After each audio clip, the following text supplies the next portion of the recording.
ప్రభువైన యేసుక్రీస్తు నామములో కూడి చేరి వచ్చిన మీ అందరికీ మా వందనాలను. Praise the lord. దేవునికి స్తోత్రం. ఈ సమయంలో ఈనాటి వాక్య ధ్యానంలోనికి వెళ్ళిపోదాం. ఈనాటి వాక్య ధ్యానం కొరకై పరిశుద్ధ గ్రంథమైన బైబిల్లో నుండి ఎఫెసీయులకు రాసిన పత్రిక, అపోస్తలుడైన పౌలు గారు ఎఫెసీయులకు రాసిన పత్రిక 4వ అధ్యాయము 13వ వాక్యం.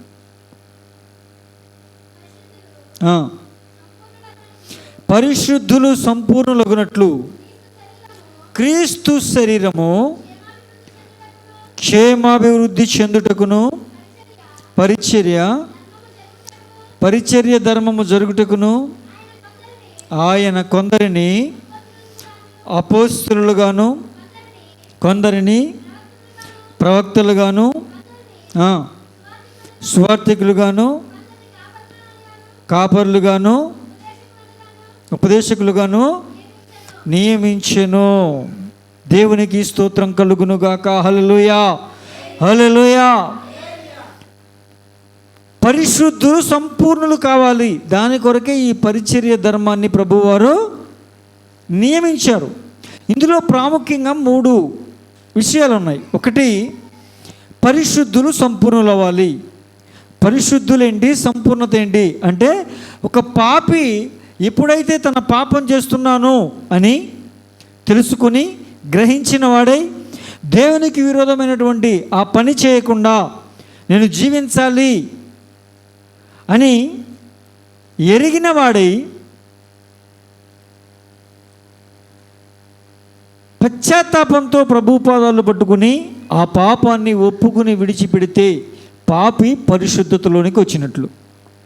అదేంటండి? ఇప్పుడు ఆ పరిశుద్ధుడు ఏమవ్వాలి? పరిపూర్ణుడు కావాలి, సంపూర్ణుడు కావాలి. ఇప్పుడు ఆ పరిపూర్ణత సంపూర్ణతలోనికి రావాలంటే మనకు కొన్ని పరిచర్య ధర్మాలు నియమించబడ్డాయి. పరిశుద్ధులు సంపూర్ణులు అవ్వాలి, సంఘము క్షేమాభివృద్ధిని పొందుకోవాలి. అందుకే ఈ పరిచర్య ధర్మాలు జరగాలి. దాని కొరకే కాపరులు, సువార్తికులు, బోధకులు, ప్రవక్తలు, అపోస్తలులు వీరందరూ నియమించబడ్డారు. ఇది దేవుని యొక్క ప్రణాళిక. వీళ్ళందరూ ఎందుకు నియమించబడ్డారు అంటే ఒకే ఒక కారణం. ఏంటా కారణం? పరిశుద్ధులు సంపూర్ణతలోనికి రావాలి. దేవునికి స్తోత్రం. హల్లెలూయా, హల్లెలూయా. మీరందరూ యేసు ప్రభుని చూడాలనుకుంటున్నారు అంతేనా? లేకపోతే యేసు ప్రభుతో జీవించాలి అనుకుంటున్నారా? చెప్పాలి సమాధానం. అయ్యా మా బతుక్కి యేసు ప్రభుని చూస్తే చాలు అనుకుంటున్నారా? యేసు ప్రభుతో చూడటమే కాదు కానీ యేసు ప్రభుతో జీవించాలి అని కూడా అనుకుంటున్నారా? చెప్పాలి. ఏమనుకుంటున్నావు? చూస్తే చాలనుకుంటున్నావా? ఆయనతో పాటు జీవించాలనుకుంటున్నావా? జీవించాలనుకుంటున్నారుగా. చూడాలి అనుకుంటే పరిశుద్ధత చాలు. ప్రభువారు ఏమన్నారు? హృదయ శుద్ధి గలవారు ధన్యులు, వారు దేవుని చూచెదరు. ఉందా? చూడాలి అంటే పరిశుద్ధత కావాలి. ఆయనతో జీవించాలి అంటే పరిపూర్ణత కావాలి. అదే సంపూర్ణులుగా మనం మార్చబడాలి. దేవునికి స్తోత్రం. హల్లెలూయా, హల్లెలూయా. ఏముందండి, ఇప్పుడు నాయకులు ఇలా వెళ్తుంటే చూడడానికి ఏముంది? కనుచూపు మేరలో కనపడుతుంటే చూడవచ్చు. చూడడానికి పెద్ద విశేషం ఏముంది? కానీ వాళ్ళతో కలిసి తిరగాలంటే, జీవించాలంటే, బ్రతకాలంటే వాళ్ళు ఉన్న చోటే, ఆ ఇంటి ప్రాంగణంలో బ్రతకాలంటే కొంత అర్హత ఉండాలిగా. అదే చెప్తున్నాడు ప్రభు.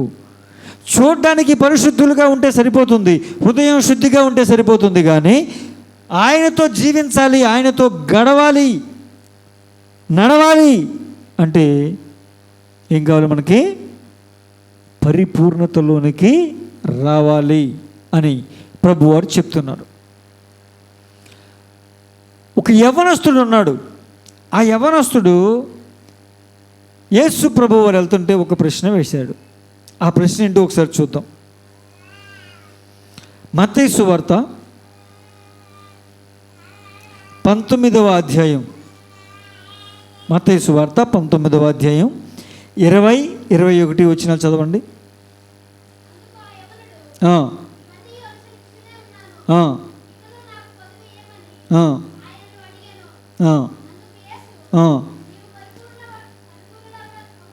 నీవు పరిపూర్ణుడవగుటకు కోరిన ఎడల పోయి. చాలండి. ఒక యవ్వనస్తుడు ఉన్నాడు. యేసు ప్రభువు వారు ఆ వైపుగా వెళుతుంటే నడి రోడ్డు మీద యేసు ప్రభువుని ఆపి, అయ్యా, నేను నిత్య జీవాన్ని పొందుకోవాలంటే, పరలోకాన్ని పొందుకోవాలి అంటే ఏం చేయాలి అని అడిగాడు. ఏం పొందుకోవాలంట? ఏం పొందుకోవాలి? పరలోకాన్ని పొందుకోవాలంటే ఏం చేయాలి అని అడిగాడు. ప్రభువు వారు సింపుల్గా, నాన్న ఆజ్ఞలు పాటించు అన్నాడు. ఏం పాటించాలంట? ఆజ్ఞలు పాటించాలి. ఆ యవనస్తుడు వెంటనే మారు మాట ఉండలేదు, కానీ ఒక్క నిమిషం కూడా ఆగకుండా, అయ్యా బతుకుడా, చిన్నప్పటి నుంచి కూడా నేను ఆజ్ఞలన్నీ పాటిస్తున్నాను. ఇక్కడున్న వారందరిలో ఆజ్ఞలు పాటించిన వాళ్ళు ఎవరంటే మొదటి పేరు నా పేరే ఉంటుంది, అంతలాగా నేను ఆజ్ఞలు పాటిస్తా అన్నాడు. అయితే నాకు ఇప్పుడు పరలోకం వచ్చేస్తుందా అన్నాడు.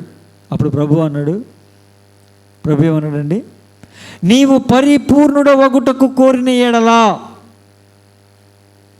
ఇంకా నీకు ఒక కొదువు ఉంది అన్నాడు. నాలో కొదువు ఉందా? ఆజ్ఞలు పాటిస్తున్నానుగా. ఆజ్ఞలు పాటిస్తున్నావు, కానీ నీలో కొదువు ఉన్నది. నీవు పరిపూర్ణుడవగుటకు కోరితే నీ దగ్గర ఉన్నది తీసేసి ఇచ్చేసి, విడిచిపెట్టేసి, వదిలిపెట్టేసి, దాని మీద ఆశను చంపుకొని, దాని మీద కోరికను చంపుకొని నన్ను వెంబడించు అని అడిగాడు. మనలో చాలామంది ఆజ్ఞలు కొన్ని వరకు పాటిస్తాం, కొంతమంది అన్ని ఆజ్ఞలు పాటిస్తారు. ఉన్నారా లేదా? ఆజ్ఞలన్నీ పాటించేవాళ్ళు ఉన్నారా లేదా? కానీ వాళ్ళల్లో కూడా లోపాలు ఉన్నాయి. అలాంటి వాళ్ళల్లో కూడా లోపాలు ఉన్నాయని ప్రభువారు చెప్తున్నారు. ఏంటి ఆ లోపము అంటే, దేవుని మీద కాకుండా వేరే విషయాల మీద వాళ్ళ దృష్టిని కేంద్రీకరించడం ఒకటి, దేవుణ్ణి కాకుండా దేవుని కన్నా ఎక్కువగా ఈ లోకంలో ఉన్నటువంటి ధనాన్ని కానీ, ఆస్తిని కానీ, పేరును కానీ, ఖ్యాతిని కానీ, అనేక విధమైనటువంటి విషయాలని కానీ, వ్యక్తులను కానీ, వస్తువులను కానీ ప్రేమించేవారు ఉన్నారు. వీళ్ళు అపవిత్రులు, పాపాత్ములు అనుకుంటే వీళ్ళలో చాలామంది నిజంగా ఆజ్ఞలు పాటిస్తున్న వారే. ఆజ్ఞల ప్రకారం వాళ్ళలో తప్పు మోపడానికి కూడా అవకాశం లేనివారే. అయినా ప్రభు అంటున్న మాట, నీలో ఒక కొదువు ఉంది, దాన్ని విడిచిపెట్టి నన్ను వెంబడించు అంటున్నాడు. ఇప్పుడు నీలో ఉన్న కొదువేంటో నీకు తెలుసా తెలీదా? నువ్వు ఏ విధమైన కొదువను కలిగి ఉన్నావో, ఆత్మీయతలో ఎలాంటి లోపాన్ని కలిగి ఉన్నావో నీకు తెలుసా లేదా? ఇప్పుడు ఆ లోపం ఇప్పుడు ఏం చేయబడాలి? సరి చేయబడాలి. అంటే అది విడిచిపెట్టేదైతే విడిచిపెట్టాలి, వదిలిపెట్టేదైతే వదిలిపెట్టాలి, దూరం చేసుకునేదైతే దూరం చేసుకోవాలి. యేసుకు దగ్గరగా రాగలగాలి. దేవునికి స్తోత్రం. హల్లెలూయా, హల్లెలూయా. ఇప్పుడు నీలో ఉన్న కొదువేంటి అనేది నీకు తెలుసు కనుక ఆ కొదువును విడిచిపెట్టి రావాలి. అయితే ఆ యవనస్తుడు, నీకు కొదువు ఉంది నాన్న, ఆ విషయాన్ని విడిచిపెట్టి నన్ను వెంబడించు, నీకు పరలోక రాజ్యాన్ని ఇస్తాను అని ప్రభువారు చెబితే ఆ యవనస్తుడు వ్యసనపడి, అలాగైతే ఎవడొస్తాడు అని చెప్పి ఏ విషయాన్ని అయితే ప్రభువారు విడిచిపెట్టమన్నారో ఆ విషయాన్ని విడిచిపెట్టడానికి ఏం చేశాడండి? ఇష్టపడలేదు. మనలో కూడా చాలామందికి, నాన్న ఇదిగో ఈ విషయం నీలో ఉంది, ఇది సరి అయింది కాదు, దీన్ని విడిచిపెట్టు అంటే చాలామంది విడిచిపెట్టడానికి ఇష్టపడతల్లా. అవసరమైతే ప్రభువునైనా విడిచిపెట్టడానికి ఇష్టపడుతున్నారు, కానీ వారిలో ఉన్న లోపాన్ని వదులుకోవడానికి, విడిచిపెట్టడానికి, దూరం చేసుకోవడానికి, వాళ్ళలో ఉన్న వ్యసనాన్ని విడిచిపెట్టడానికి ఇష్టపడని క్రైస్తవ జనం చాలామంది ఉన్నారు. అవునా కదా? లోపాలున్న మాట నిజం కాదా? తప్పులున్న మాట నిజం కాదా? పొరపాటున్న మాట నిజం కాదా? దేవునికి ఇష్టం లేని విషయాలు మనం కలిగి ఉన్న మాట నిజం కాదా? మరి వాటిని విడిచిపెట్టగలుగుతున్నామా? దేవుడు విడిచిపెట్టమన్నాడుగా. విడిచిపెట్టగలుగుతున్నామా? కానీ మనకేం కావాలని కోరుకుంటాం? ఆశీర్వాదం కావాలని కోరుకుంటాం, దీవెన కావాలని కోరుకుంటాం. ఇంకేం కావాలని కోరుకుంటాం? పరలోక రాజ్యంలో స్థానం కావాలని కోరుకుంటాం. పరలోకంలో స్థానం కావాలా వద్దా? చెప్పాలి. కావాలా వద్దా? మనం భక్తి చేస్తుంది కేవలం ఈ లోకంలో ఉన్న ఆశీర్వాదాలకా? ఈ లోకంలో ఉన్న ఆశీర్వాదాలతో పాటు పరలోక రాజ్యములో కూడా స్థానాన్ని, బహుమతులను సంపాదించుకోవడానికా? మిమ్మల్ని ప్రశ్న చేయ. ఈ లోకానికి మటుకేనా? పరలోకంలో కూడా కావాలా? కావాలా? నిజమేనా? అయితే ప్రభు అంటున్నాడు, మీలో కొన్ని కుదువలు ఉన్నాయి, ఆ కుదువలను విడిచిపెట్టి నన్ను వెంబడించండి అని ప్రభు చెప్తున్నాడు. ఇప్పుడు చెప్పండి, కుదువలను వదులుకోవడానికి, విడిచిపెట్టడానికి, లోపాలు వదులుకోవడానికి, వ్యసనాలు వదులుకోవడానికి ఇష్టపడుతున్నామా లేదా అనేది నీవు ఈ పూట ఈ వాక్య ధ్యానం అయిన తర్వాత ప్రభువుతో మాట్లాడి తీర్మానాన్ని చెప్పాల్సిన రోజు ఈ మే నెల 31. నువ్వు నిజంగా మార్పును కోరుకుంటే, నువ్వు నిజంగా దేవుడు వద్దన్న విడిచిపెట్టాలని హృదయపూర్వకంగా నువ్వు కోరుకుంటే, నువ్వు తీర్మానం చెయ్యి. రేపు జూన్ 1 తారీఖు కదా, నువ్వు రేపటి నుంచే దేవుని యొక్క కార్యాలు, దేవుని యొక్క ఆశీర్వాదాలు, దేవుని యొక్క మేలులు రుచి చూచి అనుభవించి అనేకులకు సాక్షిగా నిలబడతావు. హల్లెలూయా, హల్లెలూయా. అలాంటి ఒక సాక్షికరమైన జీవితం, ఆశీర్వాదకరమైన జీవితం, దీవెనకరమైన జీవితం నీకు కావాలి అంటే ఈ పూట నువ్వు తీసుకున్న తీర్మానం మీదే అది ఆధారపడి ఉంటుంది. దేవునికి స్తోత్రం. హల్లెలూయా, హల్లెలూయా. దేవునికి స్తోత్రం కలుగునుగాక. ప్రియమైన దేవుని బిడ్డలారా,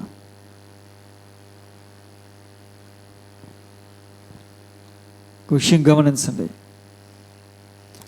అందుకే అపోస్తలుడైన పౌలు గారు అంటారు, ఏ విధము చేతనైనను, ఏంటంట, ఏ విధము చేతనైనను మిమ్మల్ని సంపూర్ణులుగా చేసి క్రీస్తు ఎదుట నిలబెట్టాలని నేను ప్రయాసపడుతున్నాను అంటాడు.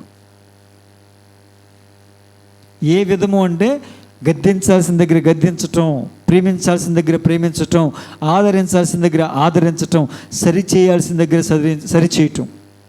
కొన్నిసార్లు బాధ కలిగినా, కొన్నిసార్లు సంతోషం వచ్చినా, కొన్నిసార్లు ఇబ్బంది పడినా, కొన్నిసార్లు ఆనందించినా, ఏ విధము చేతనైనా ఒక కాపరి, ఒక దైవజనుడు చేయాల్సిన పని ఏంటంటే, దేవుని ఎదుట మిమ్మల్ని సంపూర్ణులుగా చేసి నిలవబెట్టడానికి ప్రయాసపడాలి. దేవునికి స్తోత్రం. హల్లెలూయా, హల్లెలూయా. కొన్నిసార్లు వాగ్దాన సంబంధించినటువంటి విషయాలు వస్తాయి. మీరు సంతోషిస్తారు, ఆనందిస్తారు, చక్కగా ఆ వాగ్దానాన్ని స్వతంత్రించుకోవడానికి ప్రార్థన చేసుకుని పొందుకుంటారు. కొన్నిసార్లు హెచ్చరిక వచ్చినప్పుడు కూడా మీరు తీసుకోవాలి.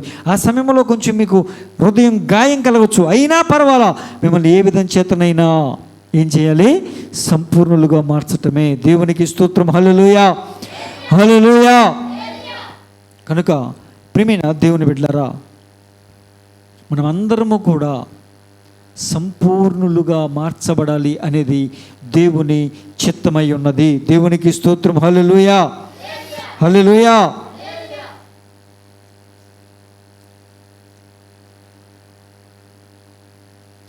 పరిశుద్ధత వేరు, పరిపూర్ణత, చెప్పాలి, పరిపూర్ణత వేరు. పరిశుద్ధులైన వారే సాధించాల్సినటువంటి ఒక స్థాయి పరిపూర్ణత. కనుక ప్రభు ఏమని కోరుకుంటున్నారు? పరిశుద్ధులు, పాపి పరిశుద్ధంగా మార్చబడాలి, పరిశుద్ధులు పరిపూర్ణులుగా మార్చబడాలి. భక్తిలో స్థాయిలు ఉన్నాయి. ఆ స్థాయిల్ని మనం ఖచ్చితంగా నెరవేర్చే వారముగా ఉండాలి. ప్రార్థనలో స్థాయిలు ఉన్నాయా? ఉన్నాయి. మామూలు ప్రార్థన వేరు, కన్నీటి ప్రార్థన వేరు, రోధించే ప్రార్థన వేరు, అంగలార్చే ప్రార్థన వేరు, మొరపెట్టే ప్రార్థన వేరు, మూలుగులిడే ప్రార్థన వేరు. మళ్ళీ ప్రార్థన మన కోసం వేరు, ఇతరుల కోసం చేసే ప్రార్థన వేరు, యాచించి ప్రార్థించడం వేరు, కృతజ్ఞతాపూర్వకంగా ప్రార్థించడం వేరు. వ్యత్యాసం ఉంది కదా. అలాగే ఆత్మీయ జీవితంలో కూడా వ్యత్యాసం ఉంటుంది. ఒక పాపి పరిశుద్ధుడిగా మార్చబడి పరిశుద్ధుడు పరిపూర్ణతలోనికి వస్తేనే రాకడలో ఎత్తబడగలగడానికి అవకాశం, లేకపోతే అవకాశం లేదు. దేవునికి స్తోత్రం కలుగునుగాక. హల్లెలూయా, హల్లెలూయా. లూకాసు వార్త 10వ అధ్యాయం 33వ వచనం చూడండి. లూకాసు వార్త 10వ అధ్యాయం 33వ వచనం. అయితే ఒక సమరయుడు ప్రయాణమైపోవచ్చు అతడు పడి ఉన్న చోటుకు వచ్చి అతనిని చూచి అతని మీద జాలిపడి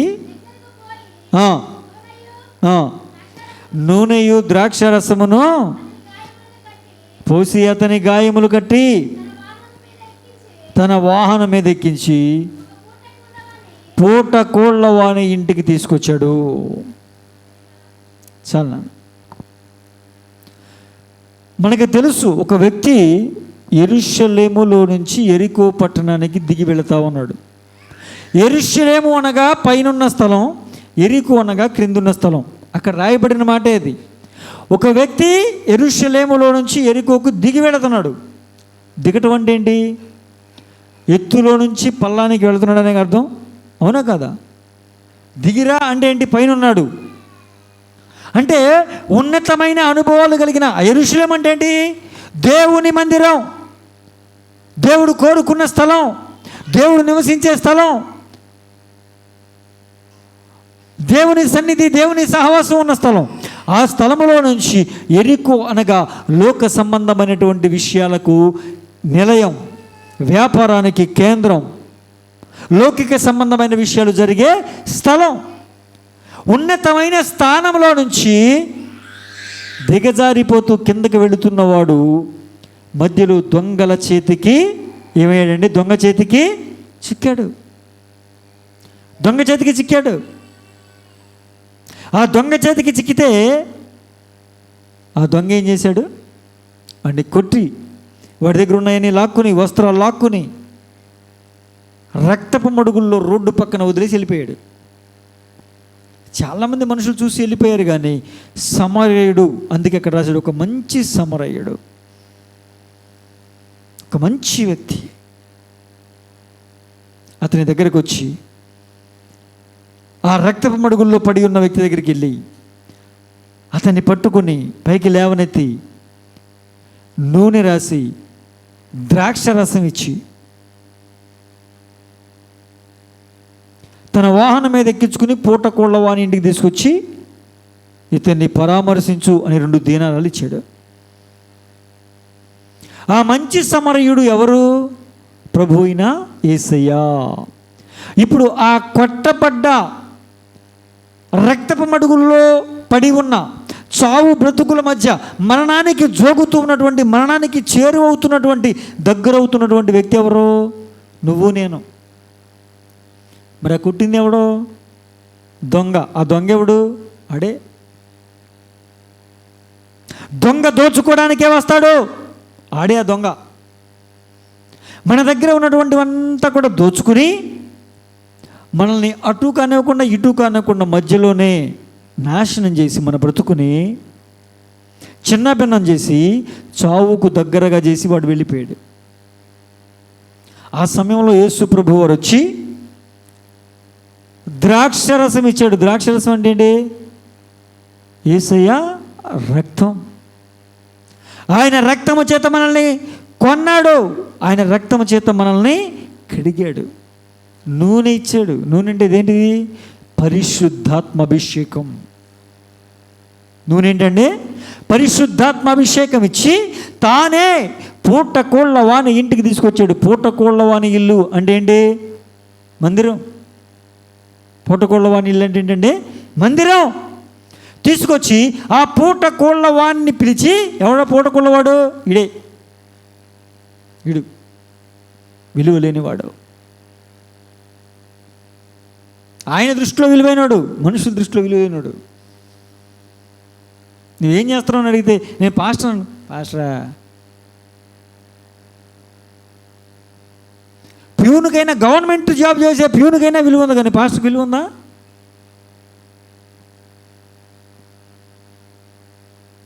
అనరా? పాస్టరా,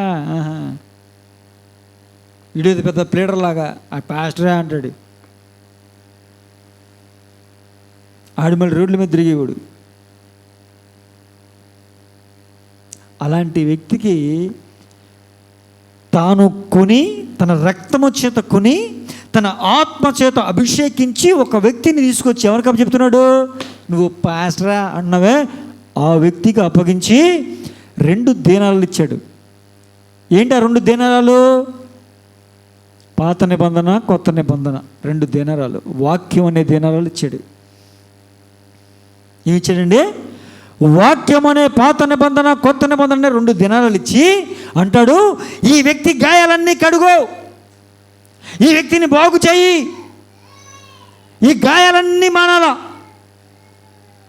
ఇప్పుడు ఎలా ఉన్నాడంటే చాలా భయంకరంగా ఉన్నాడు, నాశనం అయిపోయేలాగా ఉన్నాడు, అందహీనంగా ఉన్నాడు. అయితే ఏం చేయాలి తెలుసా? నువ్వు ఇతన్ని శుభ్రపరిచి ఒక రూపులోనికి తీసుకురావాలి. ఏంటా రూపు?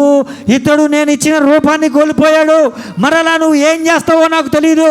ఈ 2 దినారాలతో పాటు నువ్వు కొంచెం ఏమైనా ఖర్చు చేస్తే, ఏం చేస్తే?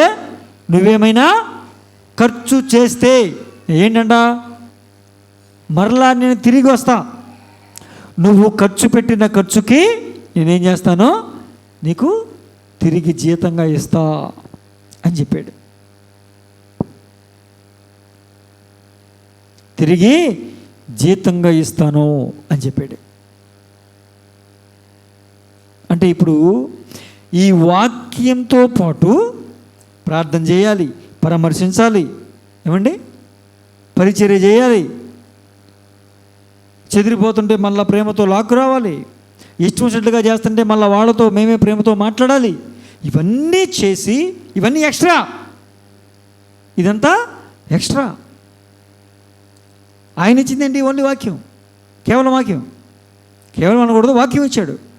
ఇంకా ఏమైనా ఖర్చు చేస్తే, అంటే నువ్వు ప్రార్థన చేస్తే, ప్రయాసపడితే, నీ ప్రేమతో, ఆదరణతో, హెచ్చరికతో నువ్వు పరామర్శించి చేస్తే దానికి ఏముండాలి? ఓపు ఉండాలి, ఓపిక ఉండాలి, ఓర్పు ఉండాలి, సహనం ఉండాలి.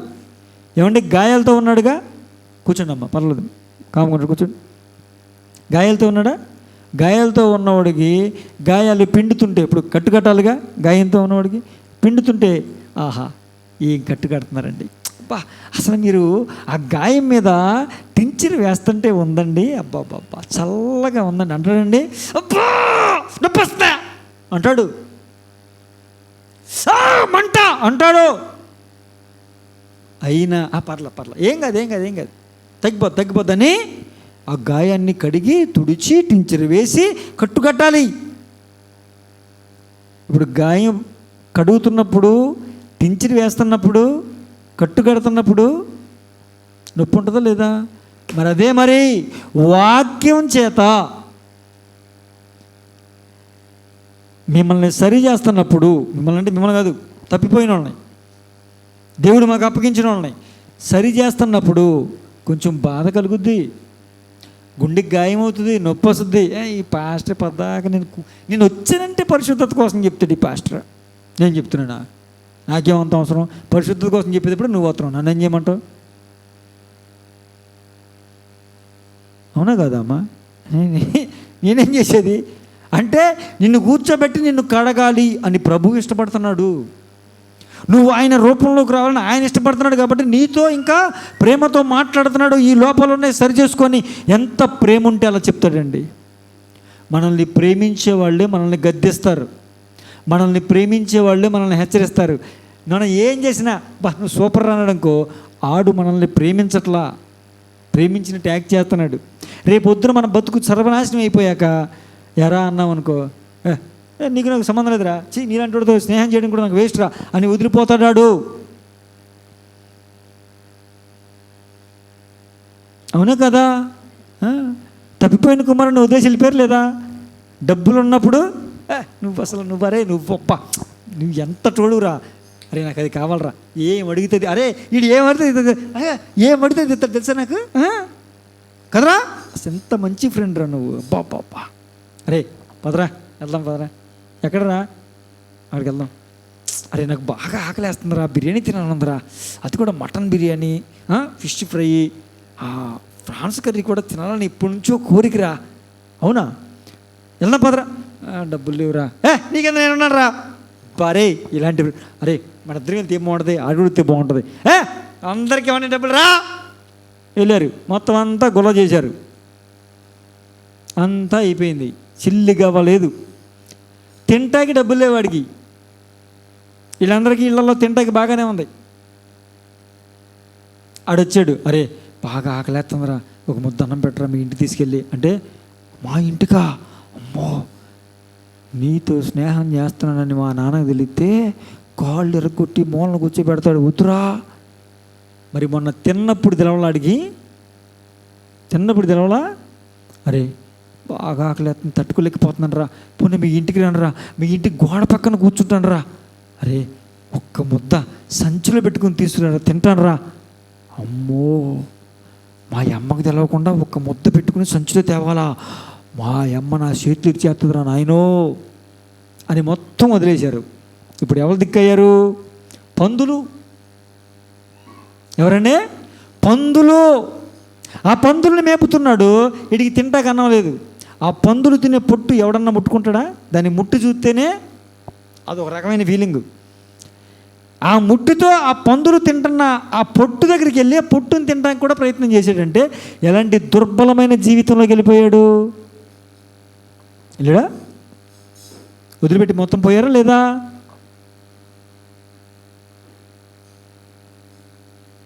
అలాంటి వాళ్ళు మనకు బాగా మంచోళ్ళలాగా ఉంటారు. రే నువ్వు పాడైపోతావురా, చెడిపోతావురా, నీ కుటుంబం నాశనం అయిపోతురా, పిల్లలు ఉన్నవాడురా, పెళ్లి కావాల్సినవాడురా, పెళ్ళిడికి వచ్చిన పిల్లలు ఉన్నారా, మొత్తం నాశనం చేసుకుంటే నాశనం అయిపోతుంది నీ బతుకురా అన్నారు అనుకోండి,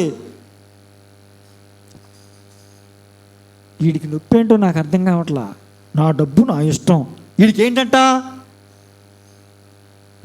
నీకు బాగా ఎక్కువ అవుతుంది, నీకేంట్రా నీ డబ్బులు నాకు ఎత్తున్నావా అని ఆడి మీద కలబడిపోతారు, ఆడి మీద కలబడిపోతారు.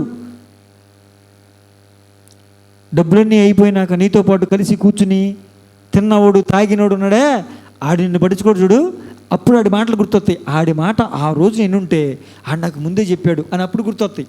ఎందుకు? అంతా పోయినాక చేతులు కాలాక ఆకులు పట్టుకోవటం కాదు, కాలక ముందే జాగ్రత్తలు తీసుకోవాలి.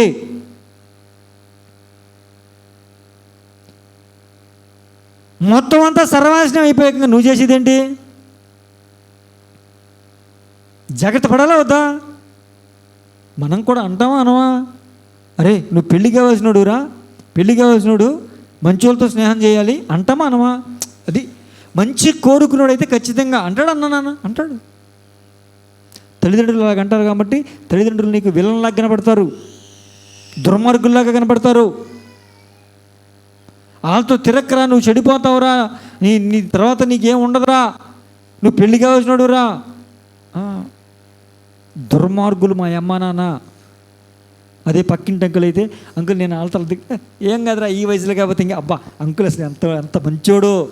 నిజమే, రేపు పొద్దున కష్టం వస్తే నేను ఎవడు చూస్తాడు? ఆ అంకుల్ చూడ్డు, మీ అమ్మ నాన్నే చూడాలి. ఆ అంకుల్ చూడ్డు, నీ ఇంట్లో వాళ్ళు చూడాలి. ఆ అంకుల్ చూడ్డు, ఆ ఆంటీ చూడదు, ఆ పొరిగిళ్ళు చూడు, నీ భార్య, కొంచెం వయసు వస్తే నీ పిల్లలే చూడాలి నిన్ను.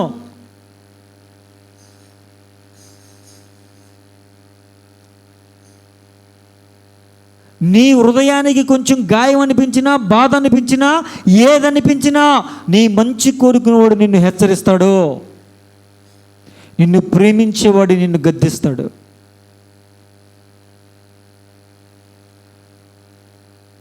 అందుకే ప్రభువు, దేవుడు మిమ్మల్ని ప్రేమిస్తున్నాడా లేదా? దేవుడు నన్ను ప్రేమిస్తున్నాడు అన్నవాళ్ళు చేతులు ఎత్తి హల్లెలూయా చెప్పండి. అందరూ దేవుని స్తోత్రం, వెరీ గుడ్. మరి అసలు హల్లెలూయా వినపడలేదండి నాకు. ఒకసారి అందరూ గట్టిగా హల్లెలూయా చెప్పండి. అంతేనా? ఓకే. దేవుడు మిమ్మల్ని ఏం చేస్తున్నాడు? ప్రేమిస్తున్నాడు కదా. మరి ప్రేమించేవాడు ఏం చేస్తాడని చెప్పే వాక్యం, గద్దిస్తాడు. మరి దేవుడు గద్దిస్తే లోపడుతున్నావా? పాస్టర్ నీకు దుర్మార్గుడిలాగా కనపడతాడు. వెళ్ళినప్పుడల్లా వాక్యం నా గురించే, దేవుడు నాతో మాట్లాడాలి అని వస్తున్నారా సంఘానికి? లేకపోతే దేవుడితో పక్కన ఆడితో మాట్లాడాలి, నాతో కాదు ఆడితో మాట్లాడాలి, అంతే, నాతో కాదు అనుకుని వస్తున్నారా? చెప్పాలి మీరు. మరి నీతోనే మాట్లాడతాడు. నీతో మాట్లాడుతుంటే అక్కనుకుంటుంది, అక్కంటది ఇవాళ వాక్యం అంతా వద్దురా, చూసేవా ఇవాళ వాక్యం అంతా అందుకోసమే. దేవుడు న్యాయవంతుడు. దేవుడికి అన్నీ తెలుసు. పాస్టర్ గారికి ఎవరు చెప్పారు, ఎవరో చెప్పలా, ఆమె గురించే. అదే ఏం గురించి వచ్చింది అనుకో, ఎవరో చెప్పేశారు నా గురించి, పాస్టర్కి ఎవరో చెప్పేశారు నా గురించి, మొత్తం అంతా నాకే, వాక్యం అంతా నాకే. ఎదుటివాళ్ళ కోసం మాట్లాడినప్పుడేమో దేవుడు చెప్తాడు. పాస్టర్ గారికి ఎవరు చెప్తారు? దేవుడు చెప్తాడు. పాస్టర్ గారు అంటే ఏమనుకుంటున్నారు? అప్పుడు డైలాగు. నెక్స్ట్ వీక్ ఈ అమ్మకి పడింది అనుకో బాణాలు, వాక్యం అనే అగ్ని బాణాలు అనుకున్నా.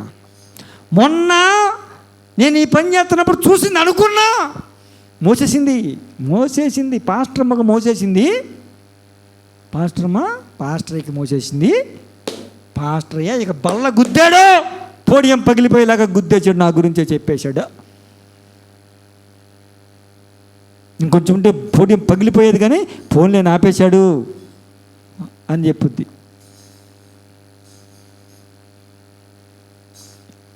ప్రేమించేవాడు గద్దిస్తాడు.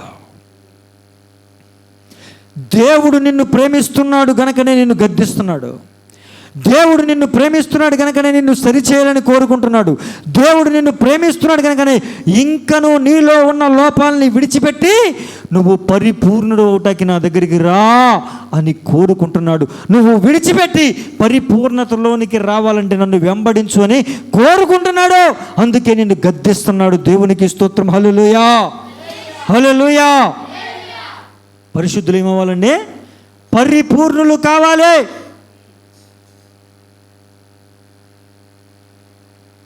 ఇంకా పరిశుద్ధతలోనికి రాని వాళ్ళు కొంతమంది ఉన్నారు. వాళ్ళు పరిశుద్ధతలోకి రావాలి. ఎప్పుడు పరిశుద్ధత? ఈ లోకములో ఉన్నటువంటి మాలిన్యాన్ని విడిచిపెట్టి పాప క్షమాపణ నిమిత్తం మారు మనస్సు పొంది బాప్తిస్మం పొందితే పరిశుద్ధతలోకి అడుగు పెట్టినట్టు. అడుగు పెట్టంగానే పరిశుద్ధతలో మనకి జీవితాంతం పరిశుద్ధత ఉంటుంది కాదు.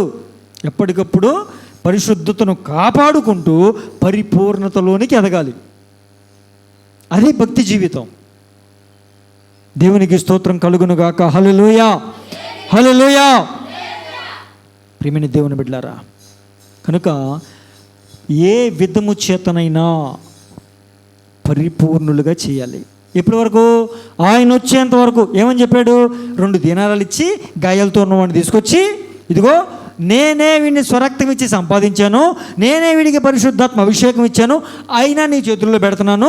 నువ్వు వాక్యం చేత సరిచేస్తూ, వాక్యం చేత పోషిస్తూ, ఆత్మీయ ఆహారము చేత ఆత్మను పోషిస్తూ అతనిలో ఉన్న లోపాలన్నీ సరిచేసి ఎలా పెట్టాలంట? సంపూర్ణంగా ఉంచాలి. ముడత, మచ్చ, డాగు, కళంకం అటుది ఏది లేని మహిమ కలిగిన సంఘంగా నా ఎదుట నువ్వు నిలబెట్టాలి. మరలా నేను తిరిగి వస్తా. వచ్చినప్పుడు నువ్వు ఏవైనా ఎక్స్ట్రా ప్రయాసపడ్డావనుకో, దానికి జీతం నేను ఇస్తాను అని చెప్పాడు. దేవునికి స్తోత్రం. హల్లెలూయా, హల్లెలూయా. ప్రకటన గ్రంథం 22:12 ఏమని చెప్పాడండి? వాని క్రియల చొప్పున వానికి ఇచ్చుటకు నేను జీతాన్ని తీసుకుని వస్తాను. ఆ జీతం కోసం మేము ఎదురు చూసి ఈ 2 దేనారాలు ఉపయోగించి మీకు పరిచర్య చేస్తున్నాం, మీ గాయాలు కడుతున్నాం. గాయాలు కట్టేటప్పుడు సమ్మగా ఉండదు, హాయిగా ఉండదు, కొంచెం నొప్పి వస్తుంది. మొన్న కాలుకి కట్టు కడుతుంటే హాయిగా ఉందా? కొంచెం గట్టిగా చెప్పు, నొప్పి వచ్చిందా? నాకైతే చేతికి కడుతున్నప్పుడు నాకు నొప్పి రాలా. ఒక్క కేకెత్తే పక్కింట్లో పరిగెత్తుకొచ్చారు అక్కడ. దేవునికి స్తోత్రం, ఏమైందిరా బాబు అని. హల్లెలూయా. ఒక్క లాగు లాగారు అంతే, రక్తం ఇచ్చేయం. పక్కింట్లో లోపల వంట చేసుకున్న ఆడవాళ్ళు గప్ప బయటకు వచ్చి ఏమైందో బాబు అని. దేవునికి స్తోత్రం, హల్లెలూయా. నొప్పి ఉంటుందండి, నొప్పి ఉంటుంది.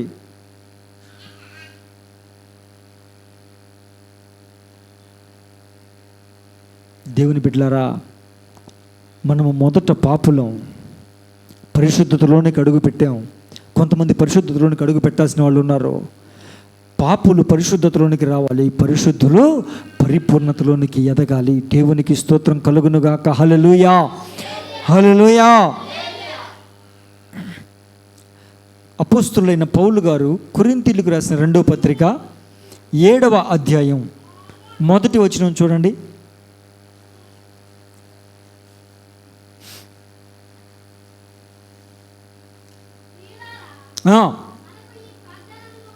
మనకు ఈ వాగ్దానములు ఉన్నవి గనుక దేవుని భయముతో పరిశుద్ధతను సంపూర్తి చేసుకొనుచు శరీరమునకును ఆత్మకును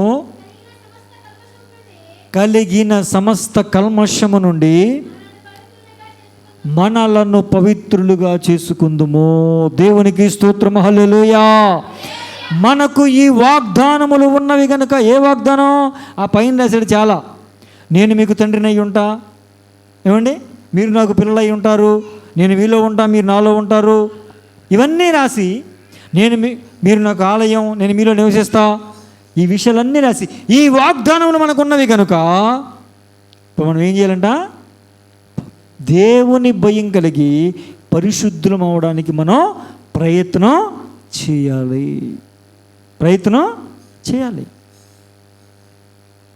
ఎలాగా? శరీరానికి ఆత్మకు అంటిన మలినాన్ని కడుక్కుంటూ. దేవునికి స్తోత్రం, హల్లెలూయా. పరిశుద్ధులుగా మారాలి, పరిశుద్ధులు పరిపూర్ణులుగా మారాలి. మరి ఎలాగా పరిపూర్ణతలోనికి వస్తాం? పరిశుద్ధత ఎలాగ సంపూర్తి చేయబడుద్ది అంటే త్వరగా నేను మాటలు చెప్తాను, వినండి.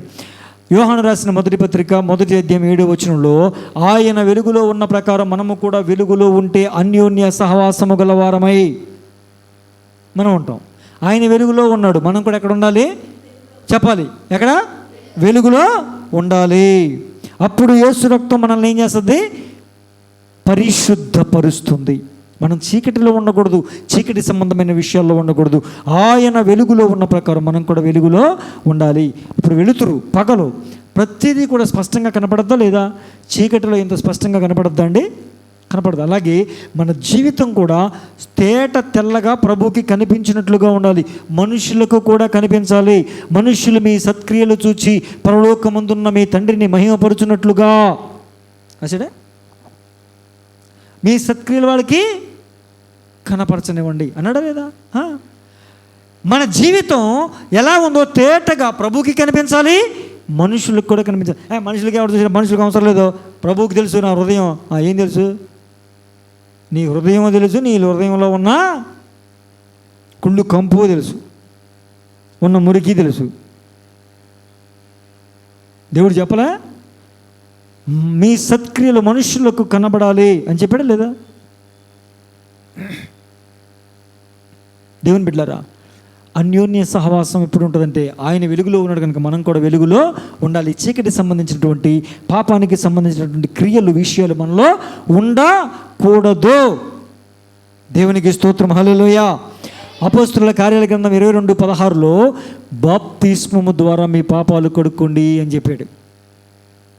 ఇప్పుడు పరిశుద్ధపరచబడతాం. 1, ఆయనతో అన్యోన్య సహవాసం ఉంటే యేసు రక్తం, ఆయన వెలుగులో ఉన్న ప్రకారం మనం కూడా వెలుగులో ఉండి అన్యోన్య సహవాసం కలిగి ఉంటే యేసు రక్తం మనల్ని పరిశుద్ధపరచుద్ది.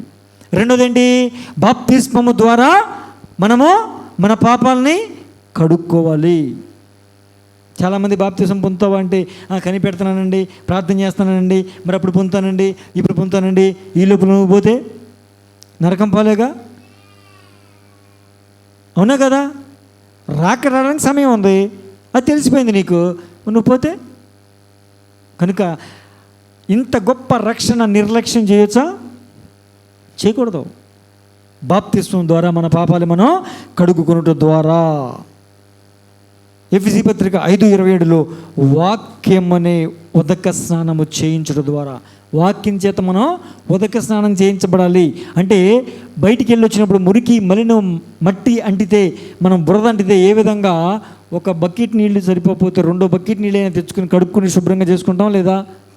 శుభ్రం చేసుకుంటాం లేదా? అలాగే నిండారులుగా వాక్యం అనే నీరు మన మీద కృమ్మరించబడితే మనం పరిశుద్ధపరచబడతాం.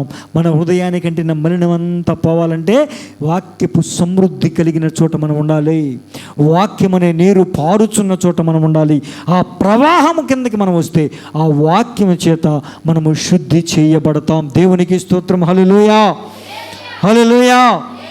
అందుకే అంటాడు యోబు గ్రంథంలో 6:24 అంటాడు, నాకు ఉపదేశము చేయుడి, నేను ఏ విషయంలో తప్పిపోతున్నో నాకు చెప్పండి అంటాడు. నాకు ఉపదేశం చేయి ప్రభువా, నేను ఏ విషయంలో తప్పిపోయినో చెప్పు, నేను సరి చేసుకుంటాను అనే మనసు, అనే ఆశ మనలో ఉండాలి. దేవునికి స్తోత్రం. హల్లెలూయా, హల్లెలూయా. అలాగే దేవుని అగ్ని చేత మనము పరిశుద్ధపరచబడతాం. ఆరాధన జరుగుతూ ఉన్నప్పుడు కళ్ళు తెరిచి అటు చూడ ఇటు చూడ అలా చేయకూడదు. చాలామంది వీళ్ళు ఏం చేస్తున్నారు, వాళ్ళు ఏం చేస్తున్నారు, పాస్టర్ ఏం చేస్తుంది, పాస్టర్ ఏం చేస్తున్నాడు, వాయిద్యాలు వాయించి వీడు ఎలా కొడుతున్నాడు, నీకెందుకు? కళ్ళు మూసుకుని ప్రభువుని ఆరాధన చేస్తూ ఉంటే దేవుని అగ్ని దిగి వచ్చి నిన్ను పరిశుద్ధపరుచుద్ది, పవిత్రపరుస్తుంది.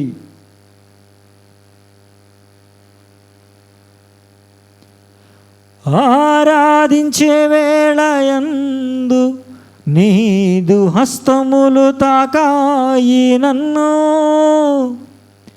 పశ్చాత్తాపము కలిగే నాలో నేను పాపినని గ్రహించగానే.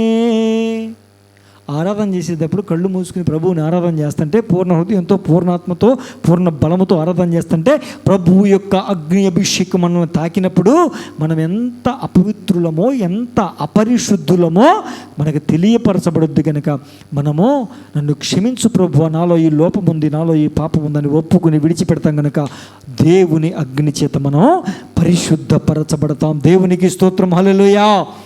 యెషయా ప్రవక్త ఏమన్నాడండి? ఆరాధన చేస్తూ ఉంటే గడప కమ్ముల పునాదులు అదిరిపోయే ఆరాధన జరుగుతూ ఉంటే దేవుని అగ్ని ఆయన పెదవులు కాలిస్తే, ఎప్పుడైతే పెదవులు తాకిందంటాడు, అయ్యా అపవిత్రమైన పెదవులు గలవారి మధ్యలో ఉన్నాను కనుక నేను కూడా అపవిత్రమైపోయా, నా పెదవులు కాల్చు ప్రభువా, నన్ను పరిశుద్ధపరచు ప్రభువా అంటాడు. దేవునికి స్తోత్రం. హల్లెలూయా, హల్లెలూయా. తర్వాత వ్యక్తిగత శుద్ధీకరణ. మనల్ని మనం వ్యక్తిగతంగా శుద్ధి చేసుకోవాలి. ఆదికాండం 35వ అధ్యాయంలో 3-4 వచనాల ప్రకారం మనము దేవుని మందిరానికి వెళ్ళాలి రేపు కనుక, బేతేలుకి వెళ్ళాలి కనుక మీరు స్నానం చేసి మిమ్మల్ని మీరు పరిశుద్ధపరచుకొని మీ విగ్రహాలు తీసివేసి మీరు అలంకరించుకోండి అని చెప్తాడు. అంటే దేవుని మందిరానికి, దేవుని సన్నిధికి, దేవుని సముఖానికి వెళ్ళేటప్పుడు ఏం చేయాలి? మనల్ని మనం స్నానం చేయాలి. స్నానం అంటే ఏంటి? బాప్తిస్మం. శుద్ధీకరణ ఏంటి? మనల్ని మనం పరిశుద్ధపరచుకోవడం, ప్రతి తప్పుని, ప్రతి పాపాన్ని ఒప్పుకొని విడిచిపెట్టడం. విగ్రహాలు అంటే ఏంటి? దేవుని కాకుండా ఇంక ఎవరిని ప్రేమించినా అది విగ్రహమే. విగ్రహం అంటే బొమ్మే కదా, అది అందరికీ తెలుసు. ఇక్కడ ఇప్పుడు నేను యేసుప్రభు బొమ్మ పెడితే అది ఏమవుద్ది? యేసుప్రభు బొమ్మ కాబట్టి అది విగ్రహం కాదు అంటావా? చెప్పాలి మీరు. ఇక్కడ నేను యేసుప్రభు బొమ్మ పెట్టా, యేసుప్రభు బొమ్మే పెట్టా, ఇప్పుడు అదేంటిది?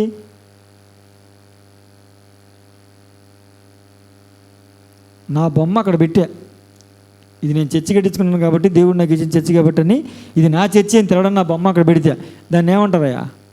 విగ్రహం అంటారా? ఏమంటారు చెప్పాలి మీరు. దేవుడు నోరులు ఇచ్చాడా? ఇంటి దగ్గర ఏమైనా పెట్టొచ్చారా? వాడబడుతున్నాయా? బాగా మీరు బాగా వాడబడతా ఉండండి, శరీరం అక్కడ అలసిపోతూ ఉంటుంది. అవునా అమ్మా? తలూపుతున్నారు. విగ్రహం అంటారా? రాజకీయ నాయకుడు బొమ్మ పెడితే, మరి ఏసే బొమ్మ పెడితే నోరు తెరవరేంటమ్మా? విగ్రహం అంటారుగా. అసలు దేవుడు చెప్పిన 10 ఆజ్ఞల్లో మొదటి ఆజ్ఞ ఏంటి? నేను తప్ప మీకు వేరే దేవుడు ఉండకూడదు. పైన ఆకాశం అందే కానీ, భూమి మీదే కానీ, భూమి క్రిందనున్న జలములలోనే కానీ ఏ రూపాన్ని మీరు చేసుకోకూడదు. నా రూపాన్ని మాత్రం చేసుకోండి అన్నాడా? ఏ రూపాన్ని చేసుకోకూడదు అన్నాడు. మరి ఇప్పుడు ఇక్కడ విగ్రహం యేసు ప్రభువుది పెడితే, బొమ్మ పెడితే అది విగ్రహమా కాదా? ఇక్కడ ఎందుకు పెట్టం బొమ్మలో? విగ్రహాలు వద్దన్నాడు నాయన. ఇంక అర్థమైందా? విగ్రహాలు వద్దన్నాడు. పోనీ సిలువ పెడదామా? విగ్రహం కాదు కదా, బొమ్మ కాదు కదండి, సిలువ పెడదామా? అది కూడా ఒక రకమైన విగ్రహమే. ప్రతివాడు మెడలో సిలువ వేసుకుని తిరిగిపోతున్నాడు. మెడలో వేసుకుంటాడు, చెవికి. ఈ మధ్య చెవికి కూడా వేసుకున్నాడు ఈ మగోళ్ళు. మాయరోగం వచ్చింది. ఏ రోగం చెప్పాలి? మాయరోగం. చెవులకి సిలువ. నేను సిలువ అంటే ఏంట్రా నీకు తెలుసా? సిలువ శాపానికి గుర్తు, సిలువ విమోచనకు గుర్తు. ఏం తెలవదో వేసుకుని తిరిగేస్తారు. ఫ్యాషను. విగ్రహ సంబంధమైనది ఏది కూడా మనలో ఉండకూడదు. అంటే ఒక బొమ్మనే కాదు. మా చర్చిలో ఏం విగ్రహాలు ఉన్నామండి? యేసుప్రభు బొమ్మ కూడా ఉండదండి, విగ్రహం మేము చేయమండి. మరి దేవుడి కన్నా ఎక్కువగా నువ్వు ఎవరిని ప్రేమిస్తున్నావు? దేవుడి కన్నా ఎక్కువగా నువ్వు ఎవరిని ఇష్టపడుతున్నావు? దేవుని కన్నా ఎక్కువగా నువ్వు ఏ వస్తువుని ఇష్టపడుతున్నావు? అది కూడా ఒక విగ్రహమే. కొంతమంది డబ్బుని ఇష్టపడతారు, కొంతమంది పేరుని ఇష్టపడతారు, కొంతమంది ఖ్యాతిని ఇష్టపడతారు, కొంతమంది వ్యక్తిని ఇష్టపడతారు, కొంతమంది వస్తువుని ఇష్టపడతారు. నువ్వు యేసు ప్రభునైనా ఏమని అను కానీ ఆడింట్లో ఉన్న ఒక వస్తువు, ఆడికి ఇష్టమైన ఒక వస్తువుని ఒక్క మాట, ఆ వస్తువు జోలు మాత్రం, ఆ వస్తువుని ఏమైనా అన్నావా, ముట్టుకున్నావా, అమ్మా పాపా ఉన్నారా లేదా అంటాడు. ఆ వస్తువు విగ్రహం, అది ఏదైనా కావచ్చు. ఆ విగ్రహాలు తీసేయాలి, ఆభరణాలు ధరించుకోవాలి. ఏ ఆభరణాలు? పరిశుద్ధాత్మ దేవుడు మనకు అనుగ్రహించే ఆత్మ సంబంధమైన వరాలు అనే ఆభరణాలు. దీర్ఘశాంతం ఒక ఆభరణం, సమాధానం ఒక ఆభరణం, మంచితనం ఒక ఆభరణం. ఇవన్నీ ఒక ఆభరణాలు. విశ్వాసం ఒక ఆభరణం. ఇంకా చాలా ఉన్నాయి. వాటి చేత మనం అలంకరించబడాలి. దేవునికి స్తోత్రం కలుగునుగాక. హల్లెలూయా, హల్లెలూయా.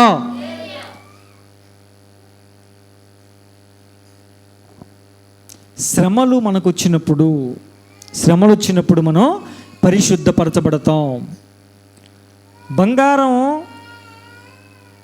మాసిపోయింది అనుకోండి, బంగారం నల్ల కప్పేసింది అనుకోండి, బంగారం రంగు కొంచెం తగ్గింది అనుకోండి, మెరుపు తగ్గింది అనుకోండి, ఏం చేస్తారు?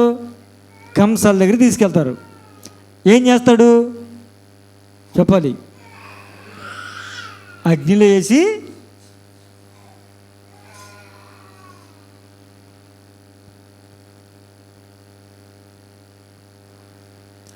వేసి ఏం చేస్తాడు? కాలుస్తాడు. బంగారము శుద్ధిపరచబడడానికి అగ్ని ఏ విధంగా ఉపయోగపడద్దో, మనము పరిశుద్ధపరచబడ్డానికి, మనము పవిత్రపరచబడ్డానికి శ్రమలు ఆ విధంగా ఉపయోగపడతాయి అని చెప్పాడు. ఎందుకని? మనం దేవుణ్ణి మర్చిపోయి ఇష్టం వచ్చినట్టుగా తిరుగుతూ ఉంటాం, ఇష్టం వచ్చినట్టు చేస్తూ ఉంటాం, బ్రతుకుతూ ఉంటాం. శ్రమ పెట్టాడనుకో, కష్టం వచ్చిందనుకో, బాధ వచ్చిందనుకో, ప్రభువా యేసయ్యా నాలో ఏ లోపం ఉందో, నాలో ఏ బాధ, ఏ తప్పు ఉందో ప్రభు, అందుకే నాకు ఈ కష్టం వచ్చింది, ఆ తప్పు క్షమించు ప్రభు అంటావా లేదా? అదే తప్పు గుర్తుందనుకో, అయ్యా ఇదిగో పలానా చోట పలానా తప్పు చేశాను అయ్యా నన్ను క్షమించు ప్రభు అంటావా లేదా? ఎప్పుడు? కష్టం వస్తే, బాధ వస్తే, ఇరుకొస్తే తప్పులు గుర్తొస్తాయి. అప్పుడు ఏం చేస్తాం? ఒప్పుకుని విడిచిపెడతాం. కనుక శ్రమల ద్వారా కూడా ప్రభువు మనల్ని పరిశుద్ధపరుస్తారు. దేవునికి స్తోత్రం. హల్లెలూయా, హల్లెలూయా. తర్వాత దేవుని మహిమ మన మీదకి దిగివచ్చుట ద్వారా మనము పరిశుద్ధపరచబడతాం. కనుక పాపి ఎక్కడికి రావాలి? పాపి పరిశుద్ధతలోకి రావాలి, పరిశుద్ధులు పరిపూర్ణతలోనికి రావాలి. అందుకే ప్రభు అంటున్న మాట ఒకటి, పరిశుద్ధులు సంపూర్ణులు కావాలి, పరిశుద్ధులు పరిపూర్ణతలోనికి రావాలి. నా పరలోకమందున్న తండ్రి, మీ పరలోకమందున్న తండ్రి